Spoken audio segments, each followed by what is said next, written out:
Ketika kita mandi, kita niatkan apapun niatnya, dapat pahala. Kalau niatnya baik, dapat pahala. Nah, ini ada sebagian mandi-mandi wajib. Penyebab daripada mandi wajib ini ada berapa? Ada 6. Mujibatul ghusli sittatun. Hal-hal yang mewajibkan kita mandi itu ada 6. 6 perkara ini kalau salah satu dari 6 ini ada, maka wajib bagi seseorang untuk mandi. 3 diantaranya khusus untuk perempuan.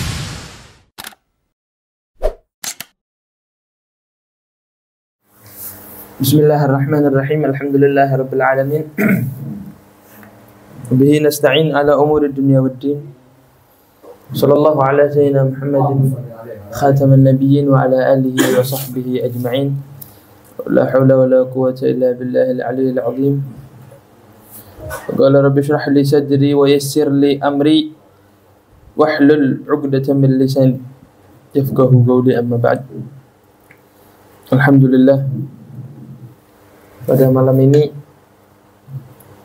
malam minggu, orang banyak keluar, malam mingguan, malam ming.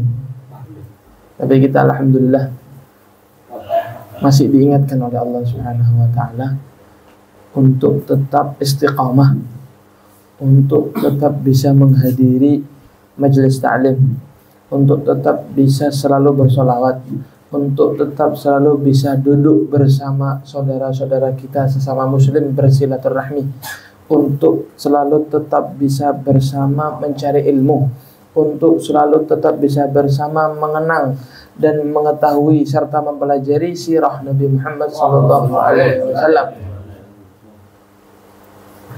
Istimewa enggak? Istimewa.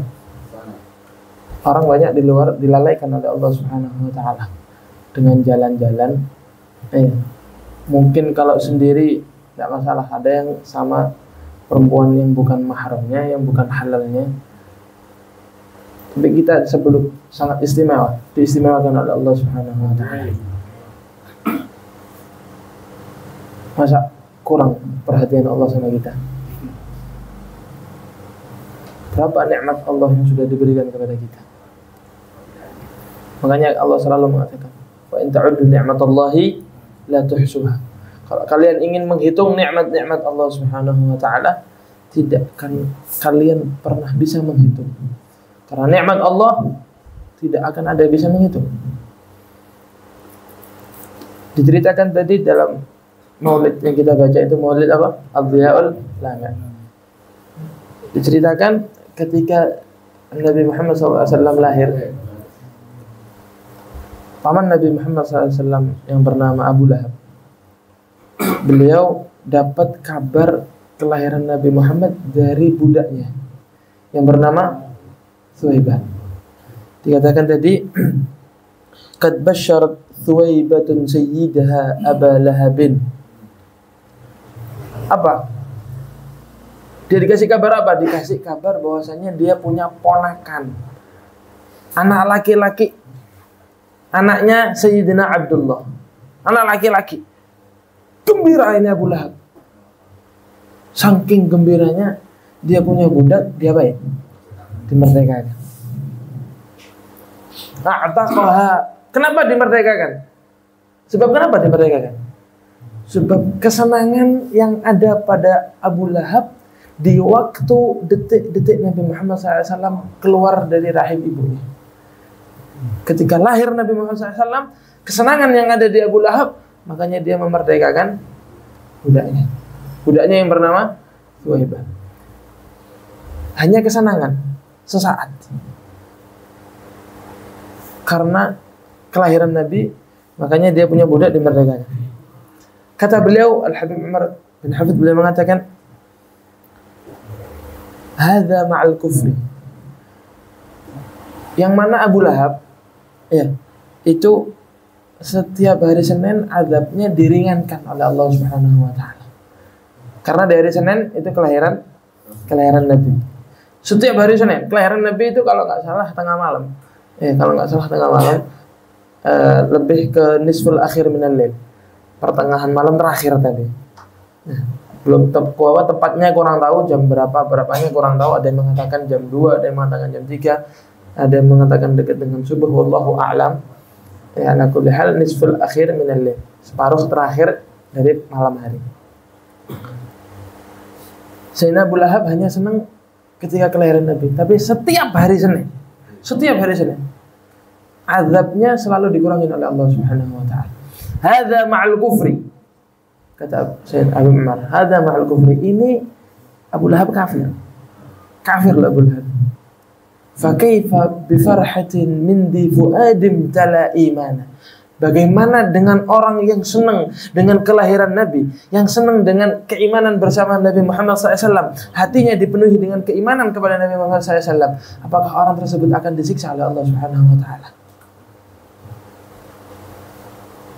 Tapi kita minta iman di sini bukan hanya iman minal lafaz, iman nutq, kita tidak mau hanya sekedar lisan.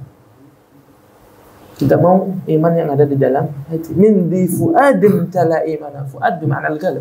Fuad itu hati. Barang siapa yang mempunyai iman penuh ke hatinya dengan keimanan bersama Nabi Muhammad SAW, bagaimana orang tersebut akan disiksa oleh Allah Subhanahu wa taala? Orang yang cinta aja sama Nabi Muhammad, sedetik, sewaktu itu diringankan siksanya. Apalagi orang yang menganut agama Islam, apalagi orang yang mendalami ajaran Nabi Muhammad, mengikuti ajaran Nabi Muhammad, menyebarluaskan ajaran Nabi Muhammad sallallahu alaihi wasallam. Keistimewaan. Makanya salah satu keistimewaan yang kita punya, yang kita tidak pernah minta sama Allah Subhanahu wa taala apa? Kita menjadi umat Nabi Muhammad sallallahu alaihi wasallam. Ini istimewa. Umat-umat terdahulu walaupun meninggalnya lebih dulu, walaupun dia dikubur lebih lama, tapi yang pertama kali umat masuk surga itu kita. Bukan karena amal kita punya, bukan karena ibadah kita punya, bukan karena puasa kita punya, bukan karena sedekah kita punya, bukan karena apa-apa yang kita punya. Karena apa? Karena kita menjadi siapa? Umat Nabi Muhammad SAW. Sesuatu, apapun yang ada embel-embelan, yang ada terakhirnya Nabi Muhammad menjadi mulia. Baju biasa. Tapi kalau baju Nabi Muhammad SAW jadi mulia. Sandal, sesuatu yang remeh, taruh bawah, diinjak, ya kan? Tapi kalau sandal Nabi Muhammad SAW dimuliakan, taruh di atas kepala. Bahasa Arab biasa, tapi mulianya karena apa? Karena itu bahasa Nabi Muhammad SAW jadi mulia. Sesuatu yang bersandar dengan Nabi Muhammad SAW akan menjadi mulia. Apalagi umatnya lebih-lebih, apalagi cucunya yang berdarah daging Nabi Muhammad SAW. Sebuah keistimewaan. Kalau sudah dikasih kesempatan, masa disia-siakan? Gitu ya. Hadza ma'al kufri fa kaifa bi farhatin min di fuadin tala imana. Kalau diperhatikan, ini maknanya luar biasa. Alhamdulillah. Kemudian sebagaimana biasa, sedikit daripada membahas fikih, yang dimana salah satu para ulama mengatakan setiap sesuatu itu butuh pondasi. Setiap sesuatu itu butuh pondasi. Rumah butuh pondasi enggak? Setiap sesuatu.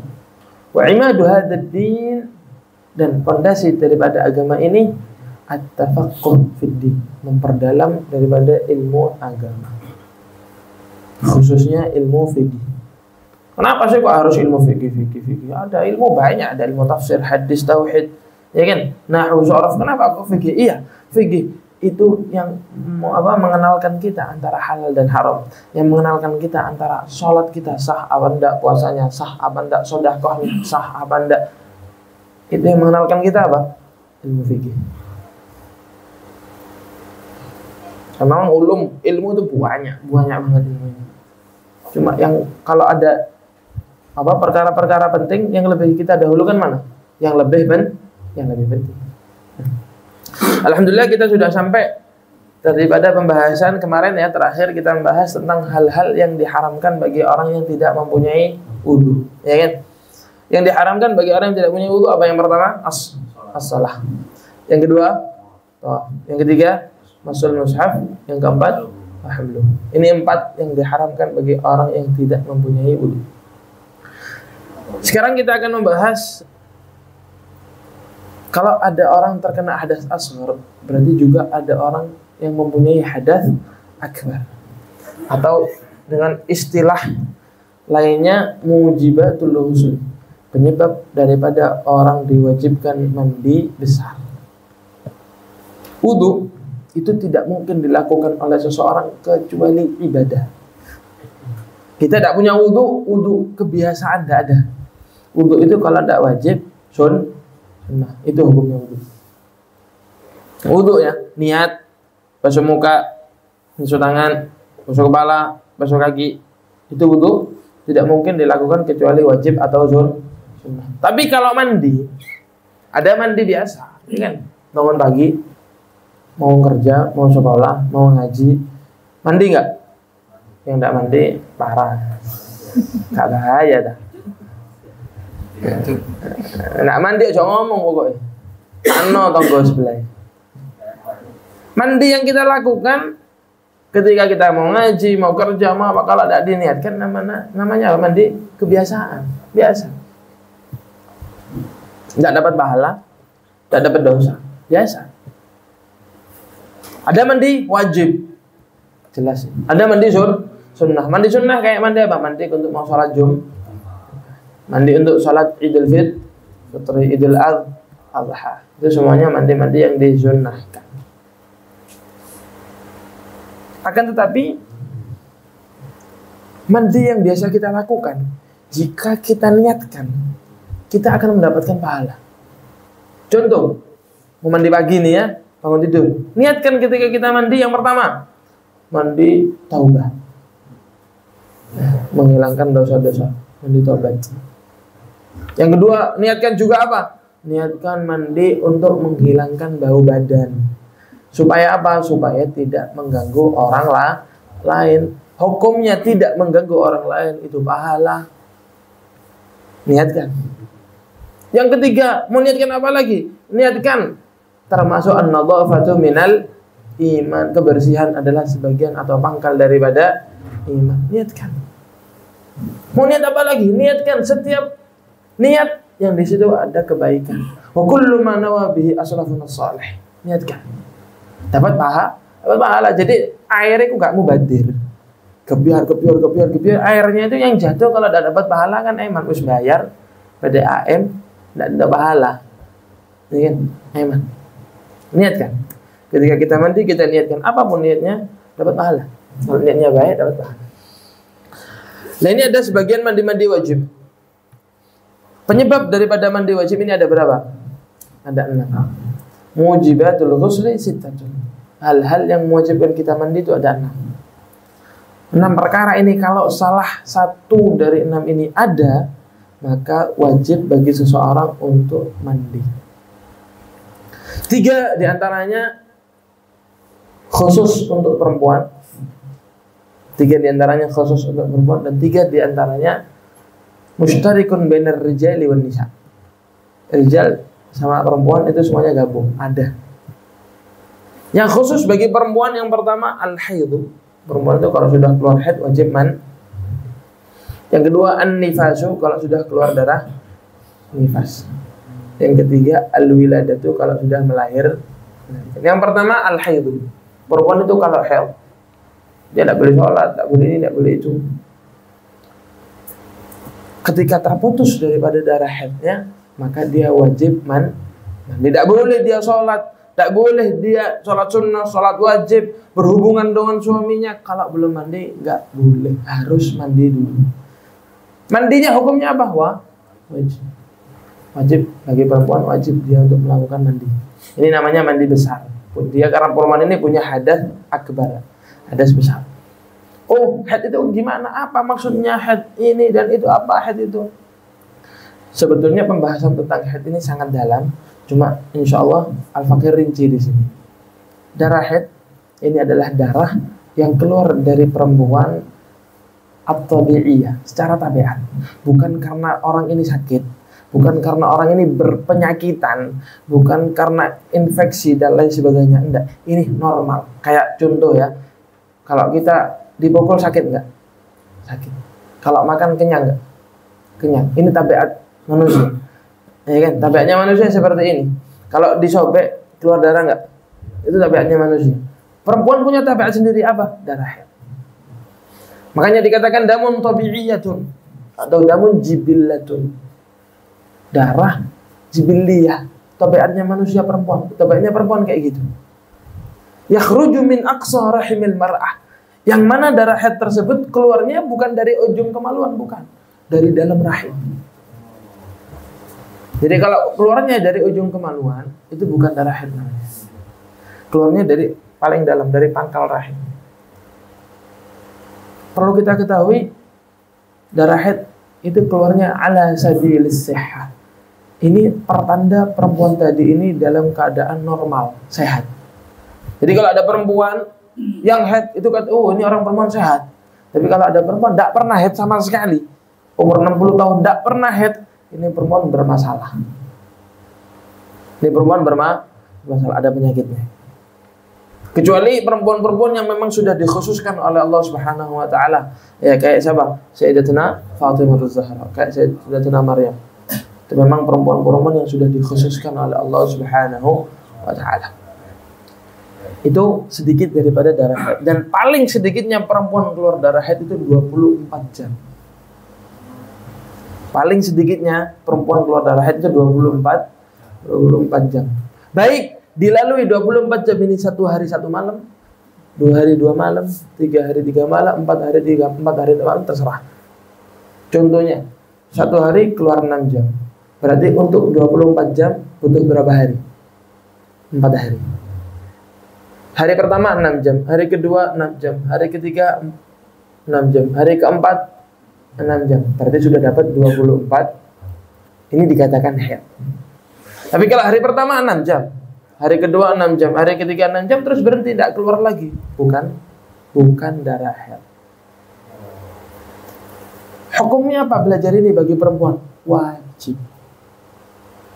Wajib perempuan belajar ini, wajib. Kalau tidak belajar perempuan tentang masalah haid, berdosa. Apalagi kalau sudah sampai balik, sudah mengalami hal tersebut dan dia tidak belajar, tidak mengetahui hukumnya, dosa. Wajib hukum dalam belajar ini. Tapi darah tersebut tidak boleh lebih dari 15 hari. Jangka waktunya atau masa aktifnya itu hanya 15 hari. Hari pertama, kedua, ketiga, keempat, kelima, terus keluar sampai hari ke-14, keluar terus. Berhenti di hari 14. Semuanya dari mulai tanggal 1 sampai tanggal 14 dikatakan darah haid. Tapi kalau hari ke-16 masih keluar, 17 masih keluar, bukan darah haid. Simpelnya seperti itu. Tapi kayak tadi ya, dalam jangka waktu 15 hari harus ada 24 jam. Kalau 1 hari 1 jam sampai 15 hari, bisa dikatakan haid? Enggak bisa. Kenapa? Karena masih punya 15 jam. Masih 15 jam. Belum dikatakan darah haid. Terus enggak usah mandi. Belum dikatakan haid, enggak wajib mandi. Terus itu cuma najis, disiram ya kemaluannya, selesai, enggak perlu mandi. Ini masalah haid. Panjang masalahnya haid ini. Itu kita ambil rincinya aja seperti ini. Yang pertama. Yang kedua, nifas. Darah nifas. Apa sih darah nifas itu? Adamu yakhruju aqibal wiladah. Darah yang keluar setelah melahirkan. Perempuan ketika dia ingin melahirkan, biasanya ada perempuan yang keluar darah sebelum melahirkan. Ada nggak? Ada. Itu bukan nifas. Ada darah yang keluar sama anaknya. Ketika anak keluar, ada darah sama anak keluar, belum dikatakan nifas. Akan tetapi ketika anak terpisah dari rahim perempuan, semuanya udah keluar sempurna, ada darah setelah itu dikatakan nifas. Jadi ini anak ini ya, anak ini yang keluar pertama kali kaki kanan apa kaki kiri? Anak itu pertama kali keluar kaki kanan apa kaki kiri? Kepala dulu. Saya kemarin gini, kaki kanan apa kaki kiri? Ada bilang kaki kanan, kaki kiri. Bahaya. Kira mas. Kepala dulu yang keluar. Ketika kepala keluar, badan keluar. Setelah badan keluar, kaki belum keluar, keluar darah perempuan tadi belum dikatakan nifas. Terpisah semuanya dari kemaluannya, kakinya semuanya keluar darah setelahnya, baru dikatakan darah nifas. Itu yang dinamakan nifas. Dan biasanya perempuan, ya sama hari-hari tetap dikatakan darah nifas. Biasanya perempuan itu keluar darah nifas berapa hari? 40. Biasanya 40 hari. Dan paling banyaknya 60 hari, tidak boleh lebih. Kalau masih keluar darah setelah 60 hari, ketahuilah darah setelah 60 hari bukan darah nifas. Darah apa? Sakit. Berarti dia kena pendarahan atau kena penyakit. Bukan nifas. Kalau sudah nifas, terputus nifasnya di 40 hari atau di 30 hari atau di 50 hari atau 45, terserah, wajib mandi. Habis ketika nifasnya masih ada, tidak boleh dia mandi. Loh, terus keluarnya gimana? Nyucur. Oh, mati.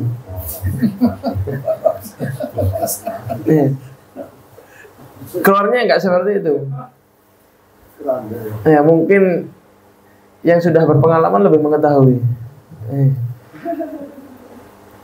Tidak kayak air mancur, mati air mancur. Ini yang kedua, an-nifas. Yang ketiga, al-wiladah, melahirkan. Ada orang berpikiran seperti ini, loh, buat apa disebutkan melahirkan? Sudah ada nifas kok. Iya kan? Sudah ada nifas, buat apa pakai disebutkan melahirkan? Iya, ada sebagian perempuan yang melahirkan tanpa darah. Nggak ada darah, setetes pun nggak ada. Dia melahirkan anaknya kering, nggak ada darah. Setelah melahirkan pun nggak ada darahnya. Ada perempuan model ini. Wajib mandi nggak? Wajib mandi. Bukan karena nifas dia wajib mandi, karena apa? Karena melahirkan. Atau gampangannya apa? Apa namanya? Sesar, ya. Oh iya. Yang diambil dari tengah itu. Itu kan melahirkan kan? Melahirkan bukan? Melahirkan. Wajib mandi. Ada nifasnya? Nggak ada. Kalau diambil anaknya tuh, itu wajib mandi karena melahirkan. Ini 3 perkara yang laki-laki tidak ikut campur. Tidak saya ikut campur laki-laki. Ini khusus perempuan. Kalau ada laki-laki keluar darah di kemaluannya, sakit.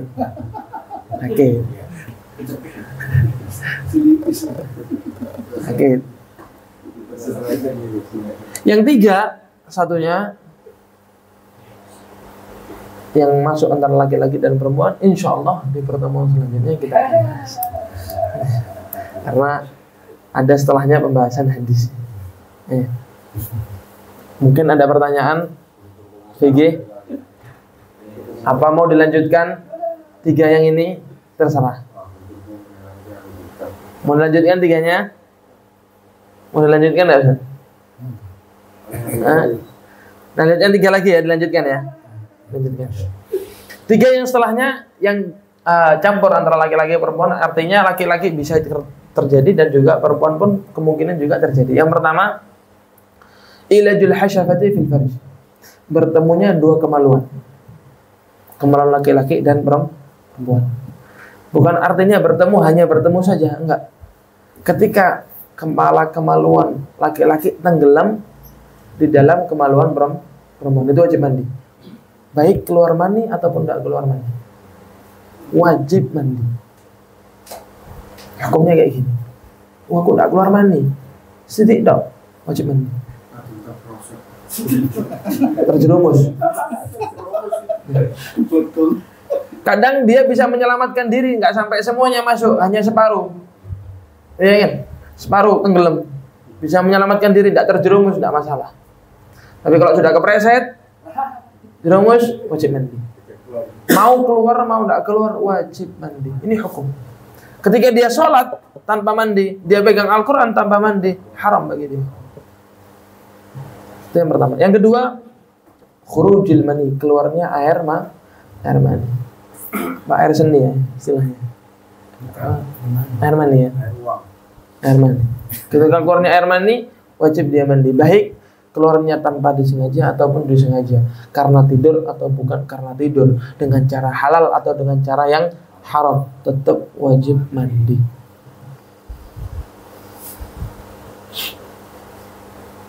Perempuan pun juga ada keluar maninya. Jadi bukan hanya laki-laki yang keluar mani, perempuan pun juga bisa keluar mani. Bisa keluar mani. Cuma sifat daripada orang itu keluar mani yang mewajibkan mandi ada 3. Yang pertama, ya keluarnya itu nggak keluar langsung. Ada kloteran, pakai kloter. Keluar pertama lagi terus keluar lagi. Jadi tidak terus keluar enggak. Dia pakai apa namanya? Sistem kloter pertama sama kloter kedua, kadang 3 kloter. Itu yang pertama. Oh, ini berarti mani. Kalau cuma 1 siraman aja, itu bukan mani. Tandanya. Yang kedua, kalau sudah keluar itu membuat anggota tubuh lemes. Itu yang kedua. Itu termasuk salah satu sifatnya atau ciri-cirinya orang keluar mani. Yang ketiga, kalau sudah keluar, ya kita ragu. Ini yang keluar ini mani apa enggak ya? Bisa dibau. Kalau dia dalam keadaan basah, baunya itu kayak bau pelepah kurma. Bau kurma. Kalau dia udah kering, baunya kayak putih telur.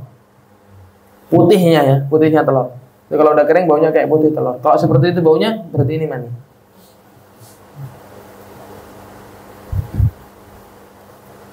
Jadi ada 3 sifat ini. Kalau kita ragu, ini mani apa enggak ya? Bangun tidur ini ragu, ini mani apa? Dilihat 3 sifat ini ada enggak? Salah satunya aja. Enggak harus semua 3-3-nya, enggak. Salah satunya. Ada salah satu di antara 3 ini, berarti itu mani. Tapi kalau 3-3-nya enggak ada, ragu kita. Ini mani bukan ya? Mani bukan ya? Di bau, enggak ada baunya. Ketika ini mimpi enggak ngerasa apa-apa, kan ada sebagian orang yang enggak ngerasa.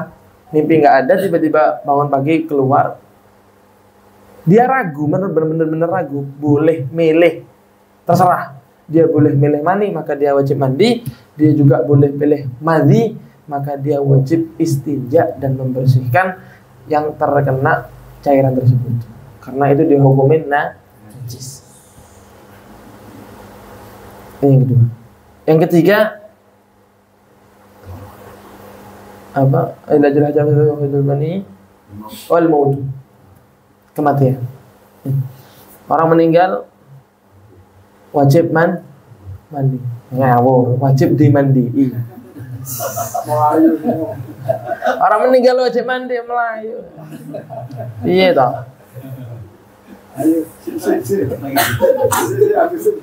Wajib dimandii.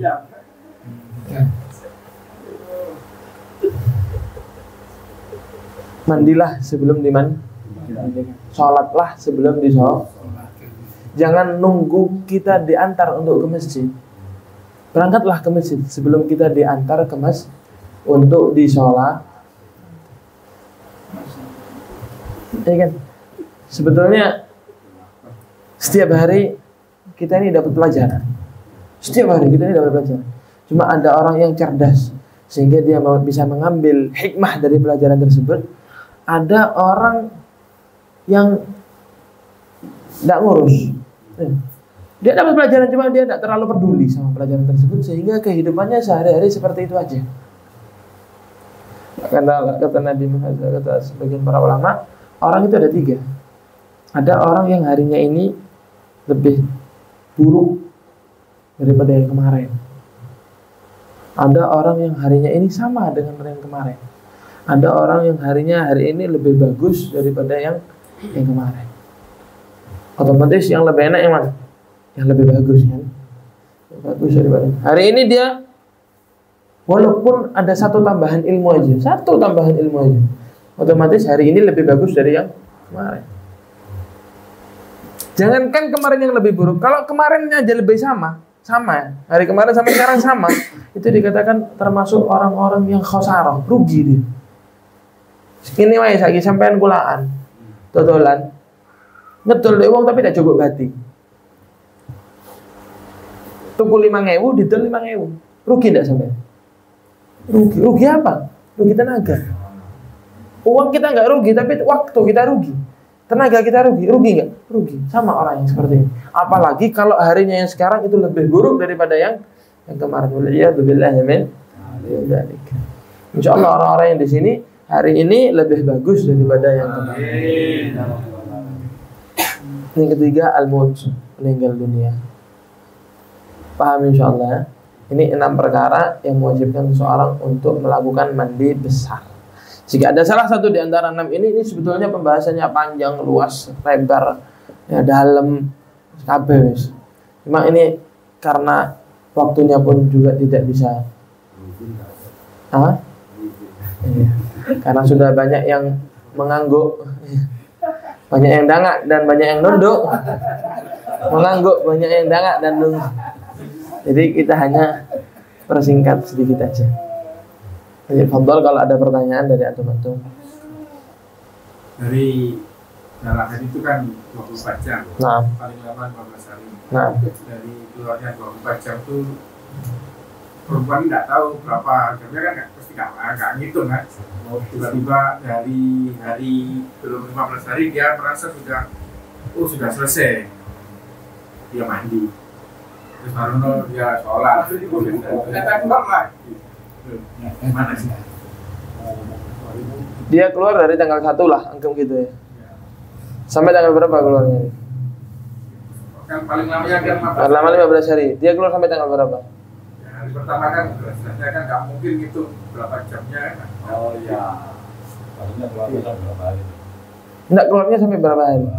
Biasanya perempuan kan 15 hari. Enggak, biasanya 7 atau 6 hari. Oh iya, rata-rata. Biasa perempuan itu keluarnya sampai 7 atau 6 hari. Biasanya ya.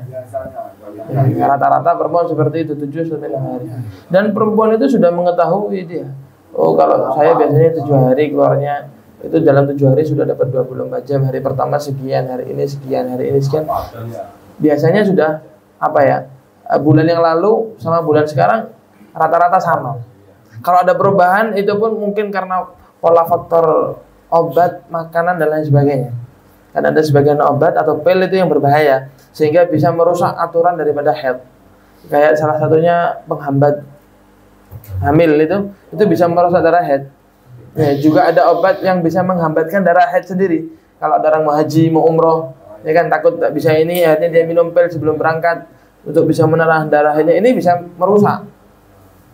Tapi kalau dia selama dia tahu, ya ikutin aja adatnya dia. Adatnya dia bilang kemarin berapa sama, dihukumin sama. 7 hari. Kalau ternyata nanti setelah 7 hari dia mandi ya, mandi bersih, dia dihukumin suci. Setelah 10 hari keluar darah lagi, gitu kan? Berarti ini bukan dikatakan darah haid.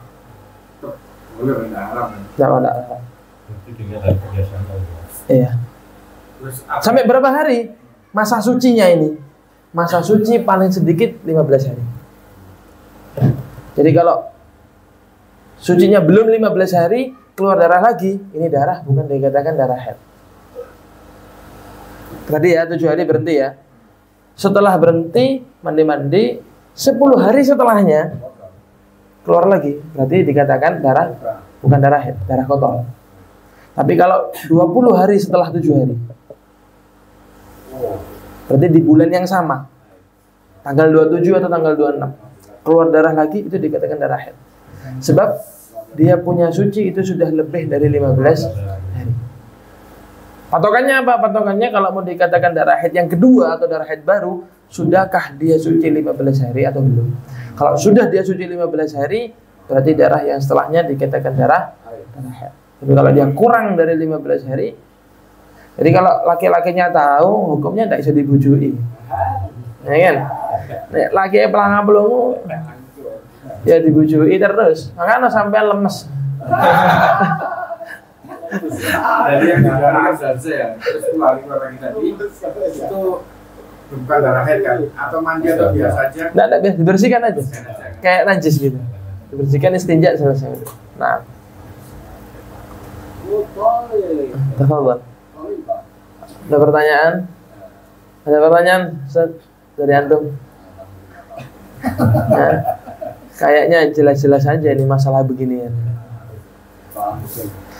Dan sebagian